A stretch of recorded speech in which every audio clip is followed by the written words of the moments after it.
welcome to the Great Detectives of Old Time Radio. From Boise, Idaho, this is your host, Adam Graham.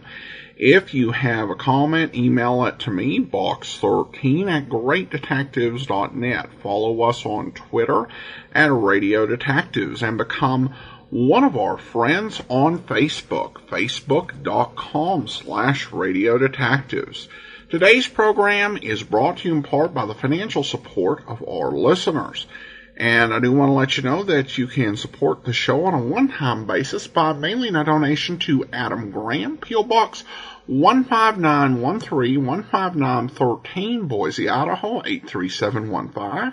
And I want to thank Sandra and Cheryl for supporting the show in that fashion. You can also send along a one-time donation through support.greatdetectives.net or by using the Zelle app to box13@greatdetectives.net. And you can also become one of our ongoing Patreon supporters for as little as $2 per month by going to patreon.greatdetectives.net. And I want to thank Tim for moving from the detective sergeant level of $7.14 or more per month to the master detective level of $15 or more per month. Thank you so much for your support, Tim. And now it's time for today's episode of Box 13, and the title is Dan and the Wonderful Land.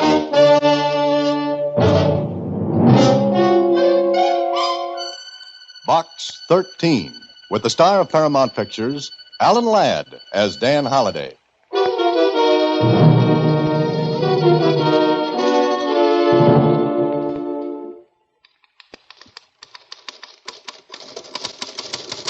All right, that ought to do it. Take it out of the typewriter.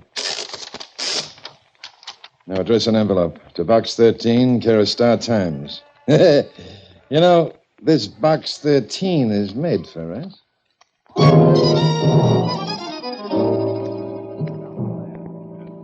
The letter was typewritten. There was no signature, and it read, "Enclosed is an invitation to the Garden Charity Bazaar at the Arthur Mannering Estate this coming Thursday. Use it, and maybe you'll get adventure. Anyway, take a chance. And wear a red carnation in your lapel." That was all. 4 lines. But, brother, what was in between the lines that I couldn't read then?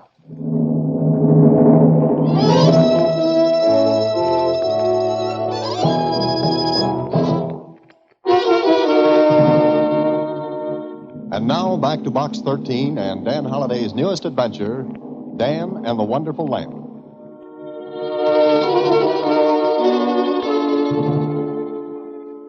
What kind of adventure could you find at a charity bazaar, Mr. Holliday? That, Susie, is why the letter interests me. Sounds dull. Some of the dullest letters I get through Box 13 have led to some of the biggest headaches. But fun. It was probably written by some huckster. A what? Huckster. Uh-huh. That's what I thought you said. I did. I know you did. Was it wrong? Could it be right? A huckster is a person who plays jokes. Oh, could you have meant hoaxer? You know what I meant. Takes a little while, but I get there. And I think I'll go to the charity bazaar.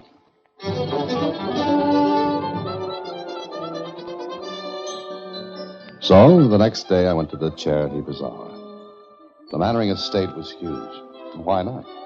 Arthur Mannering had $5,000 for every blade of grass in the place. And it was a big lawn. There are lots of people, lots of money, and lots of places to spend it. I wandered through wondering what the gimmick was, why I'd been asked, what the adventure was going to be. No one paid any attention to me. No one paid any attention to anyone. Then, after about a half hour of aimless meandering, I just happened to stick my hand in my jacket pocket and pulled out a note. It read, "Go to booth number 5. Guess the number of beans in the jar as 1,862. That was all. Somebody had put that note in my pocket.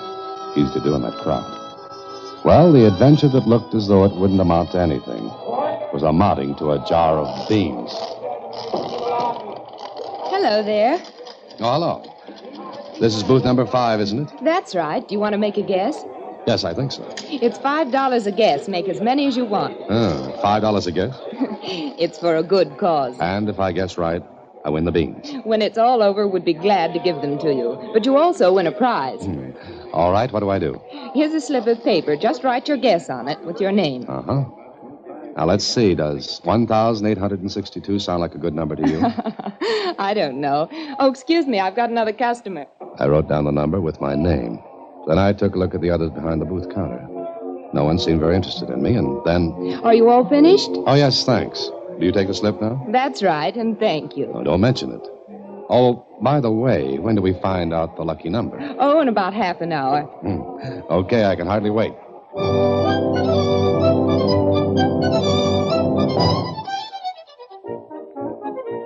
I waited another half hour, and during that time I paid $27.50 for a nickel fan, a nickel ice cream cone, and a 3-cent brass ring I won at the fish pond. Then... Attention, everyone. Attention, please. We wish to announce the winner of the bean guessing contest. The winner is Mr. Dan Holliday. Mr. Dan Holliday. Will Mr. Holliday please come to booth 5 and pick up his prize? Thank you.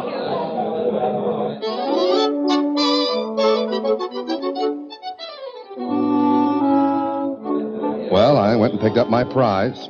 Whatever I'd won, it was big and heavy, all neatly done up in fancy paper and big ribbons. So I'd come to a charity bazaar to win a prize for guessing the number of beans in a jar. A great adventure. Anyway, I took my prize package to my office instead of home. Oh, Mr. Holliday. Gee, you're back early. Uh-huh. Thought I'd drop in here on the way home.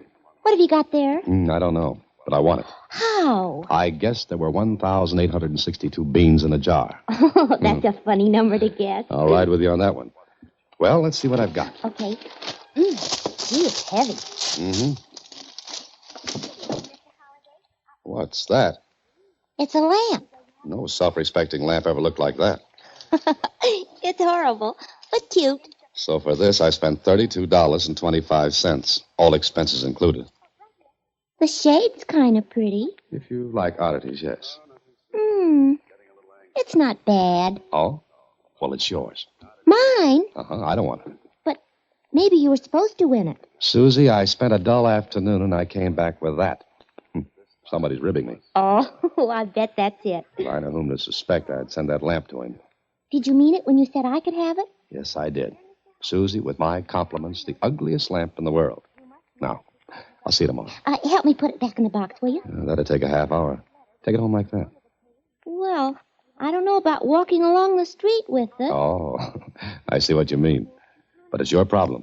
Oh, throw the box away outside, will you, Mr. Holliday? It's too big for the wastebasket, and there's a trash barrel right down the street. Oh, sure. I'll see you tomorrow. Goodbye. You know, it's not bad once you get used to it. Yeah, well, that takes a while. So out I walked with the box under my arm. I threw the box in the back seat of my car, intending to get rid of it later. But I forgot and drove home with it. In fact, I carried it inside my apartment building. And when I reached my floor, I threw the box down the incinerator chute in the hallway. And I wished now the lamp had been in it. It was midnight before I decided to get some sleep, and I was just dozing off when... Who's that? Special delivery letter for you, Mr. Holliday. Oh, okay, just a second.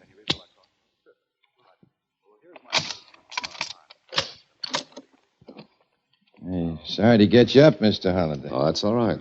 Here's your letter. Sign here, please. Yeah, sure. Oh, sorry, I dropped the pencil. Here it is. I'll get it. Rolled inside. Go back to sleep. Mr. Holliday.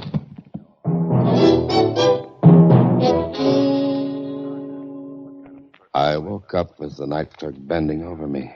You all right, Mr. Holliday? What happened? Well, I don't know. I was checking your room and came by and saw you lying here in your doorway. You're sure you're all right? Do you want a doctor, sir? No, thanks. Here, I'll help you up. Dizzy? I've been steadier on my feet before. Hey, somebody went through your apartment. From the looks of it, with a steam shovel. Burglars. Yeah. I'm going to call the police. No, wait a minute. Close the door. But the police, Mr. Holliday. Well, let's see if anything's missing. Yes, sir. Well, there's your money. And your watch over on the night table next to the bed. And that's all that's worth stealing in here. Well, that's funny. Is it? Sure. You sure there's nothing missing, Mr. Holliday? No, not a thing. Well, gee, Look, it's all right. You better get back downstairs. I'll call the police later. Sure. Well, maybe you'll find something missing after a while. Maybe. Thanks. I'll see you later.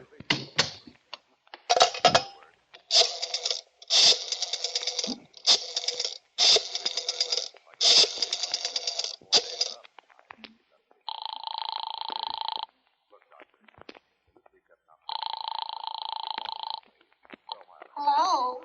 Susie, this is Holiday. At this hour? What time is it? Almost 1. Oh, am I supposed to be at the office? Did I oversleep? Oh, but it's still dark outside. Just listen, Susie. Have you got that lamp? Lamp? Lamp. The one I gave you. Oh, sure, I got it. Do you miss it? Look, lock your door. Don't let anybody in until I get there. You're coming here? Right away. Oh, but I'm not dressed. You'll have 20 minutes to fix that. But remember what I said. Let no one in but me. Gee, am I mixed up in something? Susie, your guess is as good as mine. And mine's wild. But it looks good.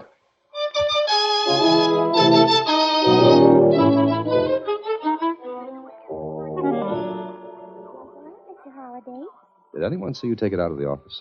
No, I don't think so. Then they thought I had it because I carried the empty box home. What's all the fuss about that lamp? I don't know. I wonder. What do you wonder? Have you got a screwdriver? Screwdriver? A screwdriver or a knife. Anything we can use to take that lamp apart. Oh, sure. Take it apart? Uh-huh. I think I've got a screwdriver someplace. I remember using one to fix my wristwatch. Oh, good. Let's have it. Is this one? That's good enough. Now, let's turn off the lamp and disconnect it. Gee, I don't understand all this, but it's fun. There's a knot on my head that says you're wrong. While Susie watched, I took that lamp apart piece by piece, bit by bit. I even examined the shade, but... It's just a lamp, Mr. Holliday. Yeah. Nothing inside the base, nothing in the sockets, nothing in the body. Nothing, period. Did you expect to find something? I was sent to that bazaar to get this lamp. I did. You ended up with it. But somebody thought so much of it that my head was tapped. Now, why? Maybe. Gee, maybe. Maybe what, Susie? Maybe it's the lamp itself they wanted. Susie, maybe you've got something there. But why? What's there about this lamp? I don't know. Look, the Mannerings are wealthy. Now, it stands to reason they've got a lot of valuable objects in their home. And the lamp could be worth a lot of money. We'll find out tomorrow. You're going to leave it here? I have to, Susie. Meanwhile, don't let anyone in. Tomorrow, we'll see what's so wonderful about this lamp.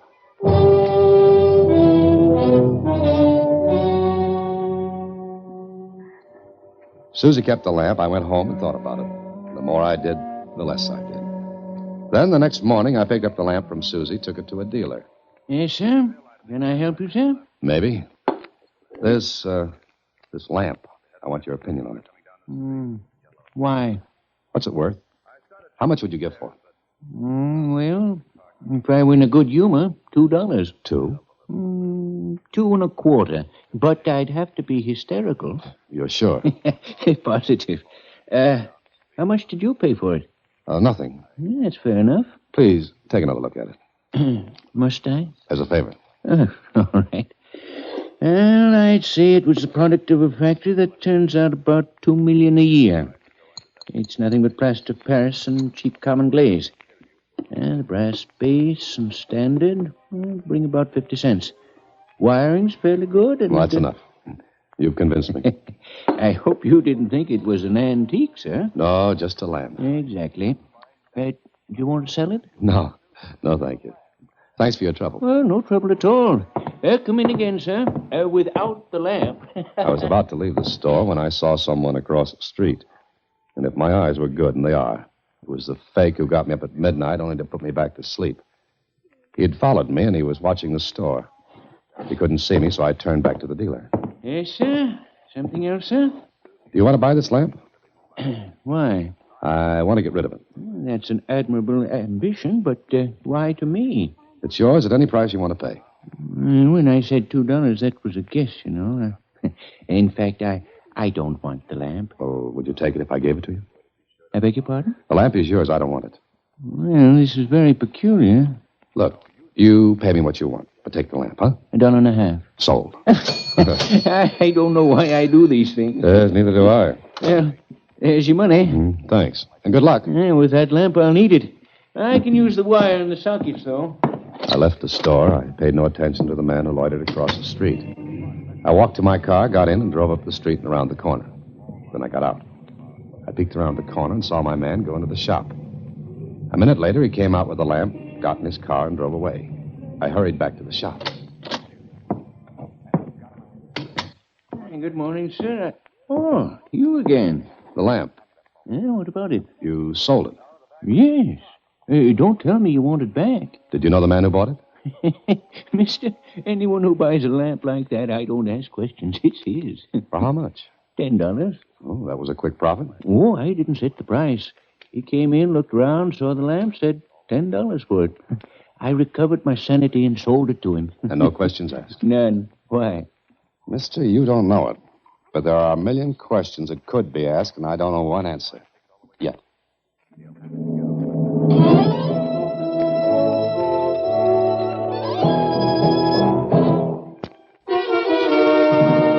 And now back to Dan and the Wonderful Lamp, another Box 13 adventure starring Alan Ladd as Dan Holliday.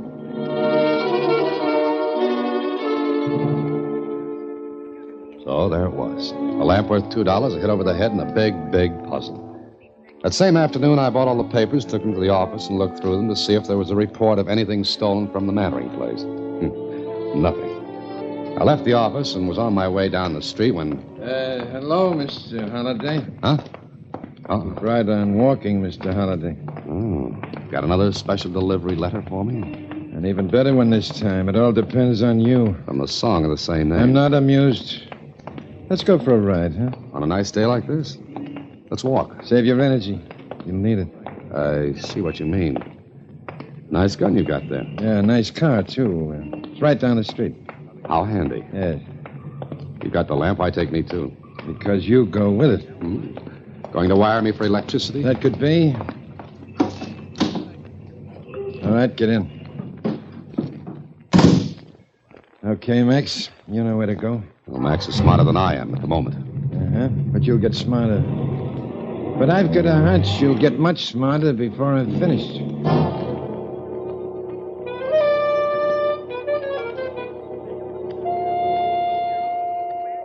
All right, Mr. Holliday, sit down. Oh, thanks. Nice room. Could use a little furniture. This far out in the country? No, we don't need it. Besides, Max needs room to move around, understand? I'm looking at Max? Yes. He is big and rough. Doesn't he speak? I do the talking, and I'll start now. Holliday, you're smart, but you're not smart enough. Now, where is it? Where's what? Don't stall. I don't know what you're talking about. You picked up the lamp at the bazaar. At your invitation. That's right. How did you know the number of beans that would be in that jar? That doesn't matter. What does matter is I want to know what you did with it. The lamp? Not the lamp. Then I don't know what you're talking about. One more chance, Holliday. Where is it? I said I don't know what you're talking about. Look, you want a cut in it? Cut? In what? The diamond. Holliday, you hear me? I don't know anything about it. Where did you take that lamp last night? It wasn't in your apartment. Where'd you take it? Go ahead, Max. Max came toward me. He got bigger and bigger as he did. He moved slowly, and while he did, I had to think. If I told that Susie had the lamp, they'd go to her, and I didn't like to think about that.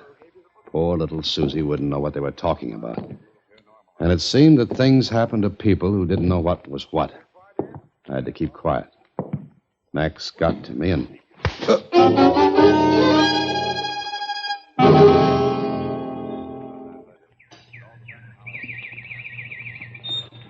Well, how you feeling? Oh. Better? Had an accident, huh? Where am I? I guess that's what everyone says in a case like this.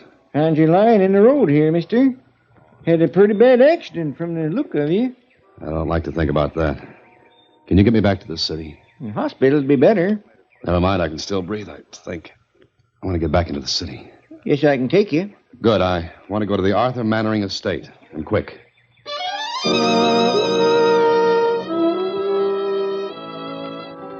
The farmer drove me into the city and to the Mannering estate. I had a hard time convincing the butler I had to see Mannering, but finally... This is a fantastic story, Mr. Holliday. Yes, I'll agree, but the man who had me beaten said something about your diamond. Yes, the Mannering Blue. Where is it? Here, in the house. You're sure? Well, of course. Would you like to convince yourself? I'd like nothing better. Very well. But how about you? Don't you think we'd better see about your condition? It'll keep, I hope. Now, the diamond. Very well, this way. It's impossible that anyone could have taken it. There were a lot of people here yesterday. And an army of detectives, Mr. Holliday. No, I repeat, it would have been impossible for anyone to take the Mannering Blue from this safe. You're sure? Just a second, you can look for yourself. That's it, huh? That's the Mannering Blue, sir. And this is the only diamond? That's right, Mr. Holliday. And I give up. It's very curious, sir.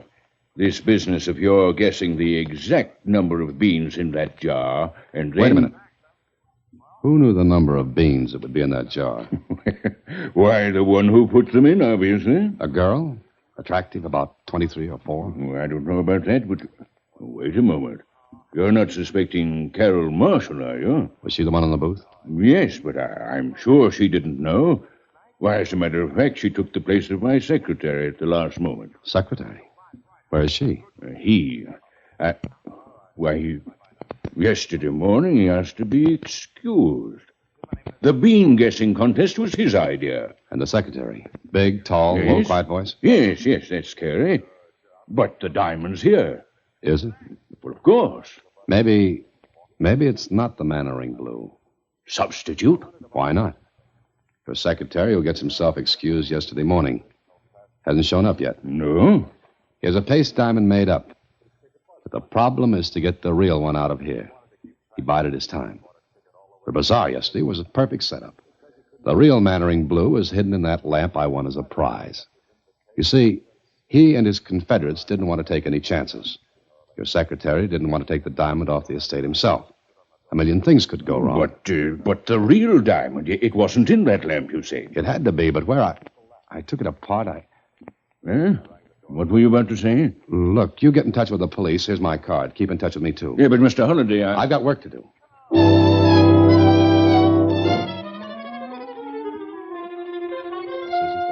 think hard. You brought the lamp home here. Yes. What did you do then? I put it on the table where you saw it. Did anything fall out of it? No, Mr. Holliday. Think, Susie. Think.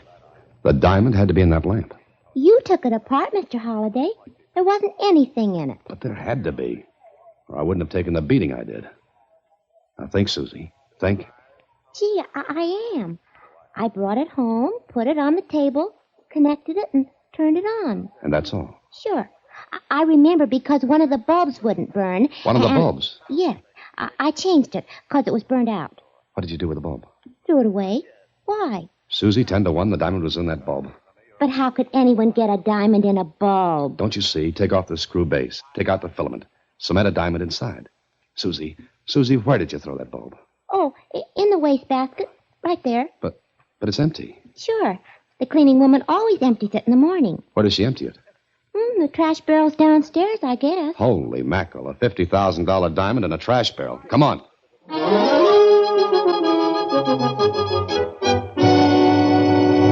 You say you emptied the stuff in the barrels? That's right. All the stuff I empty in them barrels. And then what happens? Well, the stuff's taken away. They come and got it this morning.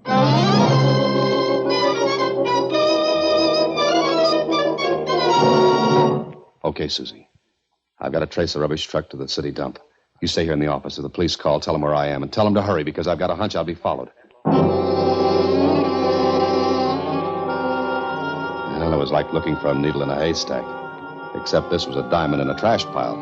And at the city dump. Ain't gonna be easy, mister. But the trucks that come in this morning dumped over there. Everything in the truck is dumped here, huh? Yeah. You're lucky we ain't started burning yet. Come on over here.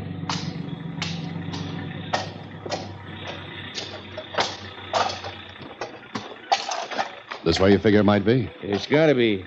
Morning truck's here, afternoon truck's over the other side. I'm looking for a light globe. A bulb. Will you help me? Sure. What are you looking for the bulb for? Well, you won't believe this, but it's worth $50,000. Are you... 50? What are we waiting for?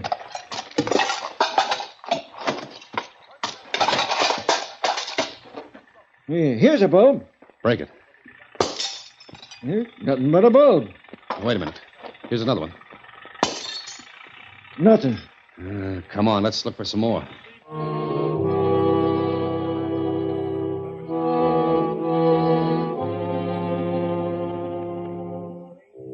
We plowed through everything in that pile of rubbish. Knee-deep in trash, we dug and dug. Until a half hour and 100 light bulbs later. Hey, look. Here's another one. Let me have it. Thanks. Holy mackerel, look at that. Yeah, I see what you mean.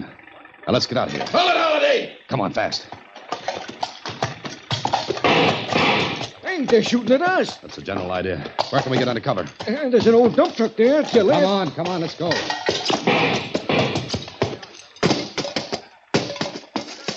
Duck down here. The metal sides of the truck will protect us. Phew. Hey, mister, I thought this was a quiet job when I took it. Holiday, come out of there! No dice. The police will be here in a minute. And you've got less time to live than you thought! He's coming this way. Hey, you got a gun? No, I never touch a thing. Keep down. Holiday, one more chance. Throw that diamond out. Them's police sirens. Throw it out, Holiday! We're going to hold out as long as you can. Longer.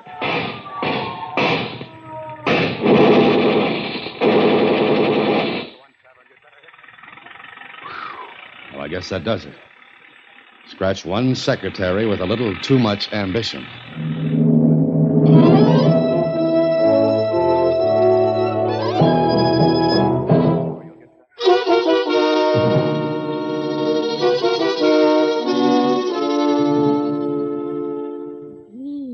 And I was mixed up in it, too, wasn't I, Mr. Holliday? Susie, you don't know how close it was. Something funny? I just thought of a gag. All right.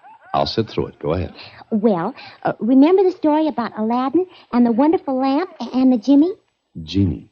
But what about it? All he had to do was to rub it to get out of trouble. But you couldn't. Yes. Where's the gag? Well, you couldn't. And that's the rub. Don't you get it? I got it, but I don't know what to do with it. Good night, Susie. Next week, same time, through the courtesy of Paramount Pictures, Alan Ladd stars as Dan Holliday in Box 13. Box 13 is directed by Richard Sandville, with this week's adventure written by Theodore Henling. Original music is composed and conducted by Rudy Schrager. The part of Susie is played by Sylvia Picker, and production is supervised by Vern Karstensen. Box 13 is a Mayfair production from Hollywood.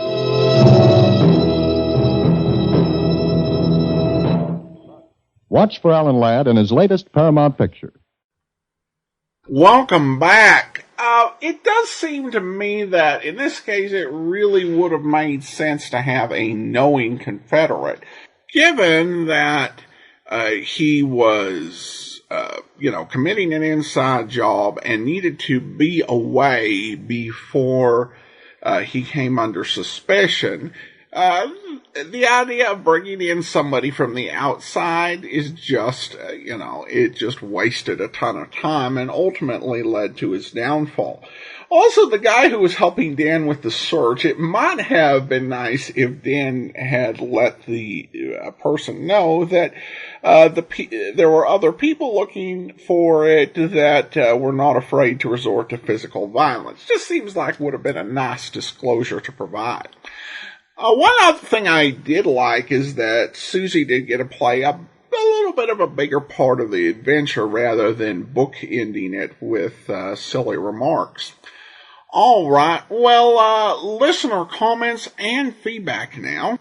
And we have this from Sandy, who writes, I'm a long-time listener, still downloading the episodes onto my iPod, aka my sleep device. I've taken you to many places in the world, most recently to Japan for 1 month, and during the